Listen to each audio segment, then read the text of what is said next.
Hello students, good morning. आज हम class 12 physical lecture number 2 start कर रहे हैं। हमने लेक्चर 1 में विद्युत आवेश एवं उनके गुणों के बारे में चर्चा की थी और उन पे आधारित कुछ न्यूमेरिकल्स भी किए थे। आज हम बात करेंगे आवेशन।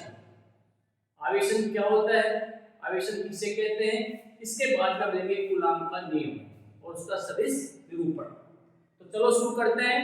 अपना कॉपी और पेन ले लीजिए। आवेशन क्या है? वस्तुओं को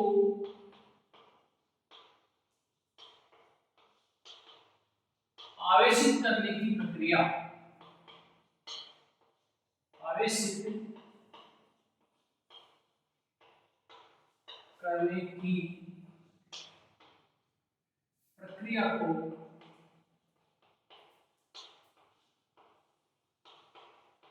आवेशन कहते हैं।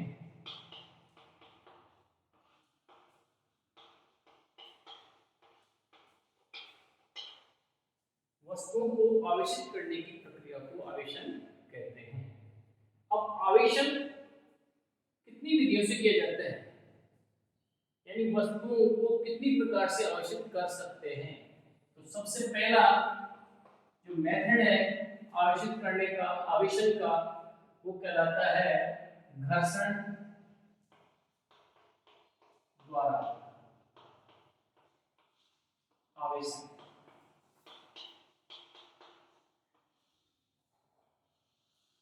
जब दो वस्तुओं को आपस में रगड़ा जाता है,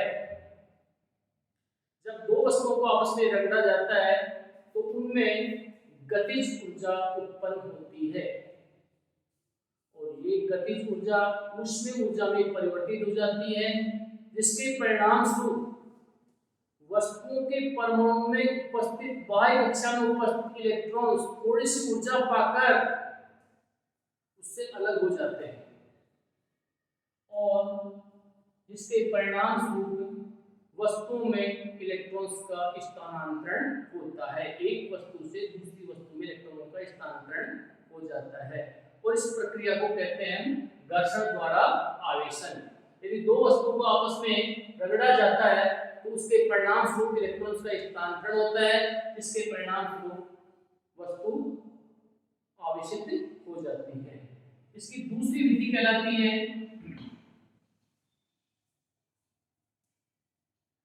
चालन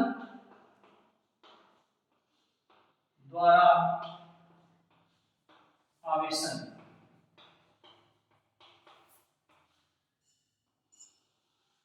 जब एक उदासीन वस्तु को किसी आवेशित वस्तु के पास लाया जाता है, जब एक उदासीन वस्तु को किसी आवेशित वस्तु के पास में लाया जाता है तो उन दोनों में समान रूप से आवेश हो जाता है, उनमें दोनों में समान रूप से वो दोनों वस्तुएं आवेशित हो जाती हैं। इस विधि को चालन द्वारा आवेशन कहते हैं। जैसे मान लो ये कोई वस्तु है जिसपे उदासीन वस्तु है, इस पे हमने कोई दूसरी धनात्मक आवेशित वस्तु रख दी, तो अब ये इसके संपर्क में आने से इनमें दोनों में क्या है, समान रूप से ये धन आवेशित होंगे। इनमें दोनों में समान रूप से धनावेश आ गया। अगर इसमें ऋणावेश होगा तो इन दोनों में समान रूप से ऋणावेशित हो जाएंगे। तो इस विधि को कहते हैं चालन द्वारा आवेशन। तीसरी जो आवेशन की विधि है वो कहलाती है प्रेरण द्वारा आवेशन।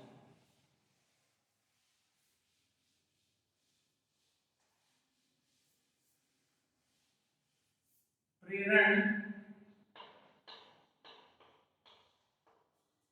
द्वारा आवेशन।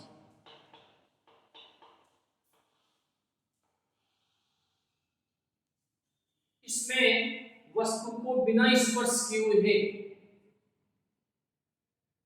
अगर उदासीन वस्तु के पास में कोई आवेशित वस्तु लाई जाती है और स्पर्श किए बिना अगर वो उन वस्तुओं को आवेशित कर दिया जाता है तो ये प्रेरण द्वारा आवेशन कहलाता है, प्रेरण द्वारा आवेशन कहलाता है।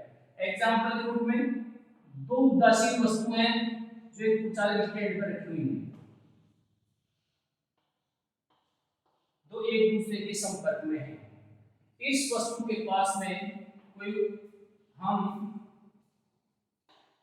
कोई चालक धनावेशित चालक वस्तु पास में लेके आते हैं। छड़ है तो धनावेशित है, ये इस दोनों उदासीन वस्तु के पास लाते हैं, तो प्रेरण के द्वारा इसके पास वाले पृष्ठ पर विपरीत आवेश प्रेरित हो जाएगा, यानी यहाँ पे ऋणात्मक आवेश और इसके दूर वाले पृष्ठ पर धनात्मक आवेश उपस्थित हो जाएगा। अब हम क्या करेंगे, इस जो धनात्मक छड़ है इसको यही रखेंगे और इन दोनों को अलग अलग कर देंगे। इसकी सेकंड स्थिति दी जाएगी हमारे पास में,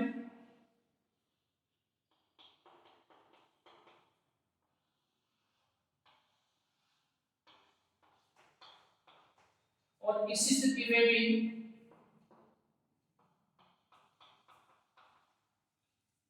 इनके जो आवेश हैं विपरीत आवेश दूर के पृष्ठों पर ही एकत्रित रहेंगे। जब हम इस छड़ को हटा देते हैं, जब इस छड़ को हटा लिया जाता है तो ये ऋणात्मक और धनात्मक आवेश संपूर्ण पृष्ठ पर फैल जाते हैं और हमें इस प्रकार से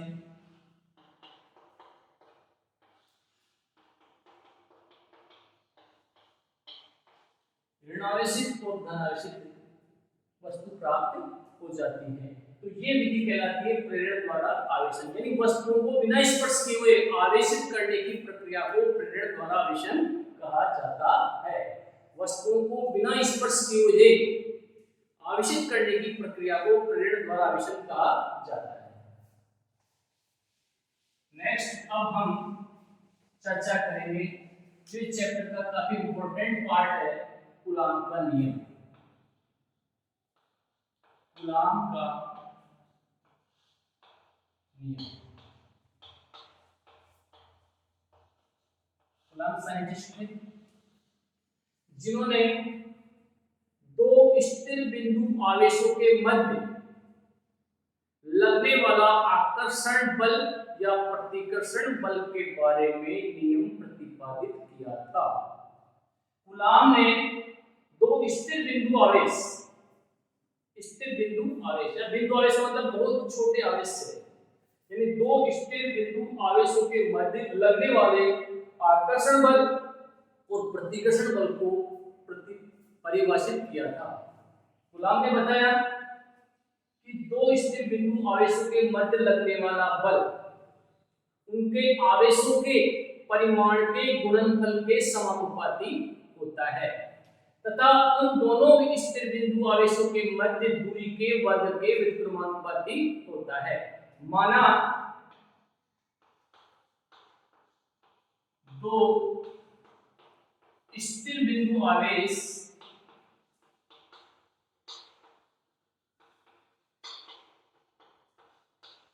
Q1 एवं Q2 हैं एवं इनके बीच की दूरी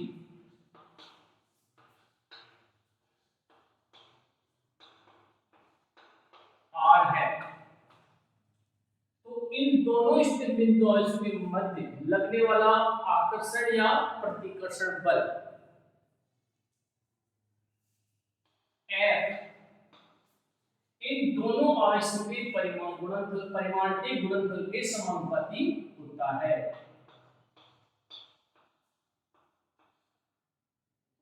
यानी दोनों आवेशों के परिमाण के गुणनफल के समानुपाती होता है तथा इनके बीच की दूरी के वर्ग का व्युत्क्रमानुपाती होता है, यानी F समानुपाती 1/r²। इसका नाम हमने समीकरण 1 रख दिया और इसका नाम समीकरण 2 रख दिया। अब जब हम समीकरण 1 और 2 को दोनों को मिलाकर लिखेंगे तो हमारे पास में इक्वेशन आएगी F समानुपाती Q1 Q2 बटावा r²। F समानुपाती Q1 Q2 बटावा r²। और ये हमने कूलाम का नियम में आपको बताया है कि दो स्थिर बिंदु आवेशों के बीच में लगने वाला बल दोनों आवेशों के परमाणुओं के गुणनफल के समानुपाती एवं उनके बीच की दूरी के व्युत्क्रमानुपाती होता है। अब हमें समानुपात का चिन्ह हटाना है। समानुपात का चिन्ह हटाएंगे तो हमारे पास बचेगा F बराबर K Q1 Q2 बटावा R square, या K समानुपाती स्थिरांक है। अब देखो यहाँ पे k का मान क्या होगा, इस समानुपाती स्थिरांक एक कांस्टेंट राशि है और इस कांस्टेंट राशि का मान फिक्स होता है, निश्चित होता है। तो निर्वात के लिए k का मान होता है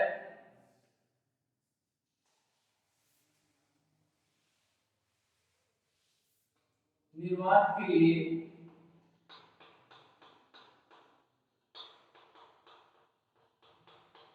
k का मान होता है 9 × 10⁹ न्यूटन इंटू मीटर स्क्वायर बटा कूलम्ब स्क्वायर। ये हमारे पास में k का मान होता है। k बराबर 9 × 10⁹ न्यूटन इंटू मीटर स्क्वायर और कूलम्ब स्क्वायर। काफी इंपॉर्टेंट मान है, इसको हमें याद रखना है। k बराबर 1/4 pi epsilon not, 1/4 pi epsilon not equal to 9 × 10⁹ newton into metre square upon coulomb square. यहाँ पे एप्सिलॉन नॉट, ये जो एक ही तरह का चिन्ह बनाया है इसको बोलते हैं एप्सिलॉन नॉट, और इसका मान होता है 8.854 × 10⁻⁻12 coulomb square newton into metre square, newton into metre square. ये हमारे पास है एप्सिलॉन, तो इसको कहते हैं निर्वात में निर्वात की विद्युतशीलता। ये क्या कहलाती है, निर्वात की विद्युतशीलता।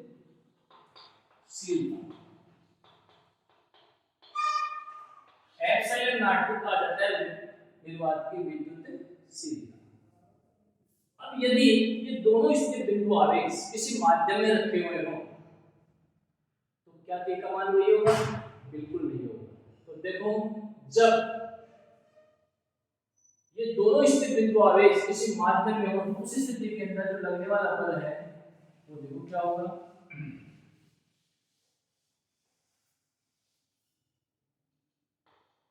माध्यम की उपस्थिति में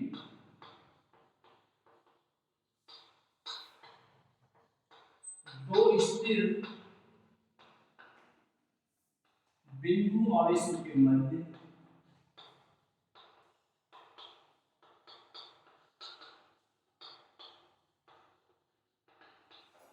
लगने वाला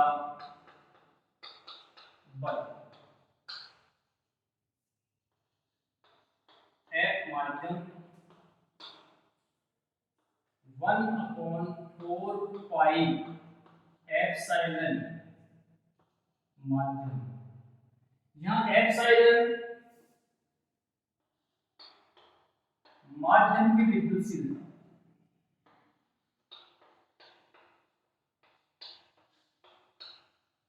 माध्यम की विद्युतशीलता है। एप्सिलॉन माध्यम की विद्युतशीलता है, एप्सिलॉन नॉट निर्वात की विद्युतशीलता है। अब देखिए,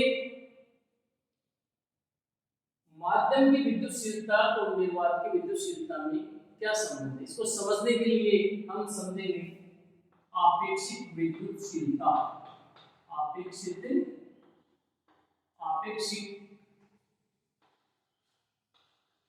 विद्युतशीलता, इसको परावैद्युतांक भी कहते हैं, परावैद्युतांक भी कहते हैं। यानी किसी माध्यम की विद्युतशीलता, यानी किसी माध्यम की आपेक्षिक विद्युतशीलता उसकी निर्वात की आपेक्ष निर्वात की विद्युतशीलता के सापेक्ष होती है। उसके माध्यम की विद्युतशीलता उसकी निर्वात की विद्युतशीलता के सापेक्ष होती है। यानी आपेक्षिक विद्युतशीलता परावैद्युतांक एप्सिलॉन आर बराबर हो जाएगा एप्सिलॉन अपॉन एप्सिलॉन नॉट। यानी किसी माध्यम की निर्वात की सापेक्ष विद्युतशीलता, किसी माध्यम की निर्वात की सापेक्ष विद्युतशीलता उसकी आपेक्षिक विद्युतशीलता कहलाती है। यानी एप्सिलॉन बराबर हो जाएगा एप्सिलॉन नॉट एप्सिलॉन आर। तो यहाँ पे हम लिख सकते हैं 1/4 pi epsilon R epsilon 0 naught epsilon R Q1 Q2 बटावा आर स्क्वायर। अब एफ माध्यम का मान है 1/4 pi epsilon naught epsilon R Q1 Q2 बटावा आर स्क्वायर। अब इसको क्यों भी लिख सकते हैं एफ माध्यम बराबर Q1 Q2 1/4 pi epsilon naught बटावा आर स्क्वायर और 1 बटावा एप्सिलॉन आर। इस पूरे को हम लिख सकते हैं निर्वात की विद्युतशीलता F upon epsilon R. F माध्यम काफी इंपॉर्टेंट रिजल्ट है। F माध्यम आ गया निर्वात का बल, निर्वात में आवेशों को विनिष्ट करने वाला बल बटावा आपेक्षिक विद्युतशीलता। इस पे भी न्यूमेरिकल है, अभी हम कराएंगे। तो ये था हमारे पास में किस दो स्थिर बिंदु आवेशों के बीच में लगने वाला निर्वात में बल और माध्यम की उपस्थिति में लगने वाला बल और दोनों में क्या संबंध होता है। यानी F माध्यम बराबर F अपॉन एप्सिलॉन आर। अब हम आपेक्षिक विद्युतशीलता की एक परिभाषा और बताएंगे आपको।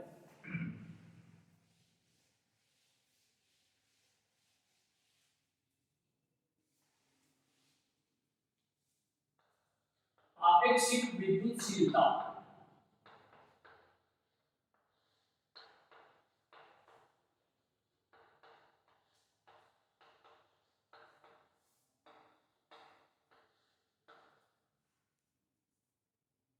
आपेक्षिक विद्युतशीलता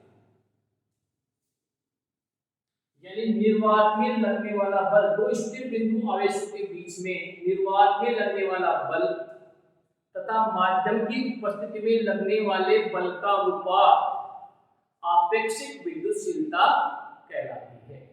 यानी दो स्थिर बिंदु आवेशों के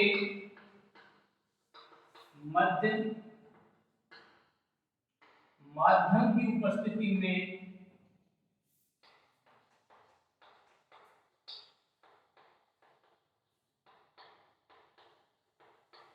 लगने वाला बल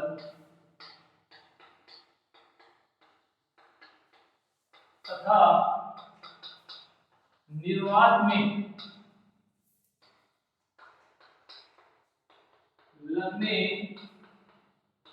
वाले बल का अनुपात आपेक्षिक विद्युतशीलता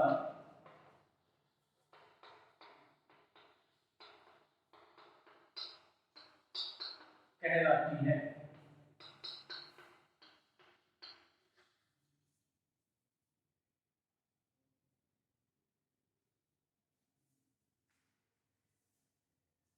दो स्थिर बिंदु के मध्य निर्वात में लगने वाला बल, निर्वात की उपस्थिति में लगने वाला बल तथा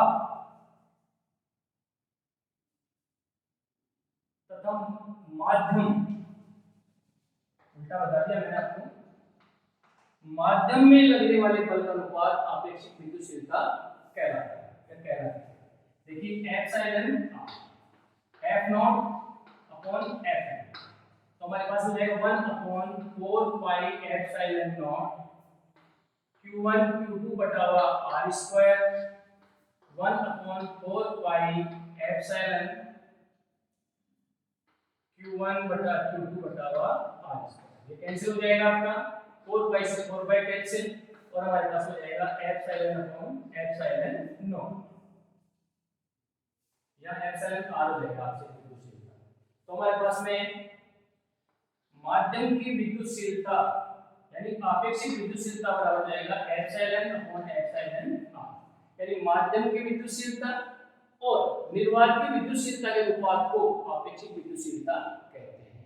तो ये हमारे पास में दो डेफिनेशन है आपेक्षिक विद्युतशीलता की, और इन दोनों डेफिनेशंस पे भी हम न्यूमेरिकल्स करेंगे। तो अब हम ट्राई करते हैं कुछ न्यूमेरिकल्स की जो हमने कूलॉम का नियम पढ़ा है उसी पे आधारित, जो हमारे बोर्ड में अक्सर पूछे जाते हैं बोर्ड एग्जाम में। सबसे पहला न्यूमेरिकल ले रहे हैं हम, दो स्थिर बिंदु आवेश, दो स्थिर बिंदु आवेश जिनका मान Q1 व Q2 है तथा उनके बीच की दूरी R है, यदि दोनों आवेशों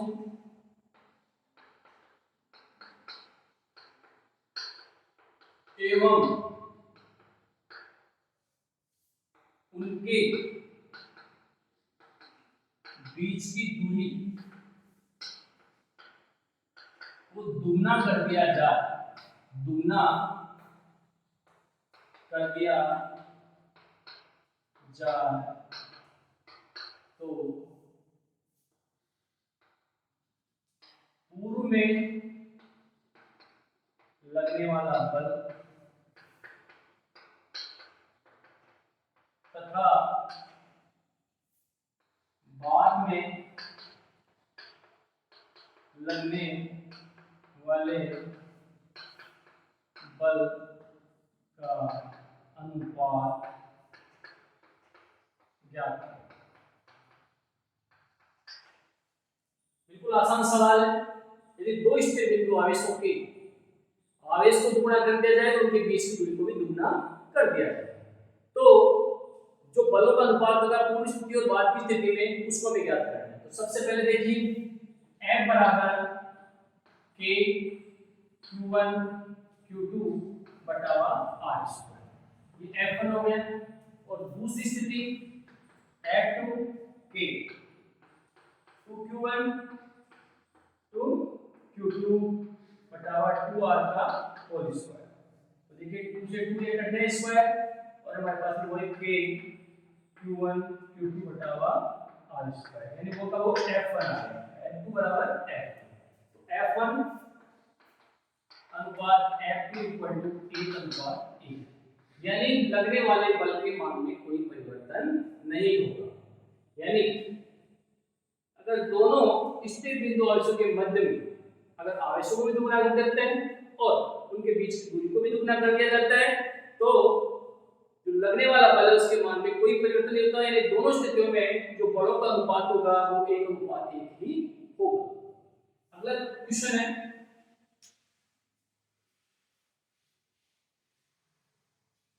नेक्स्ट क्वेश्चन,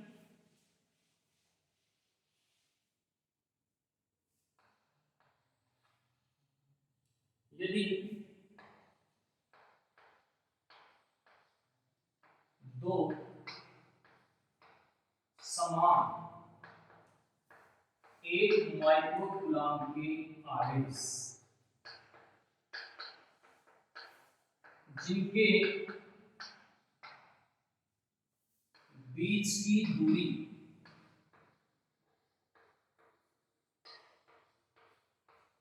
1 सेंटीमीटर है, तो दोनों आवेशों के मध्य लगने वाला बल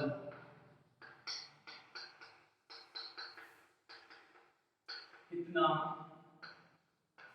होगा। देखिए यहाँ पे हमें दो समान आवेश दे रखे हैं, 1 micro coulomb, Q1 equal to Q2 बराबर 1 माइक्रो कूलम।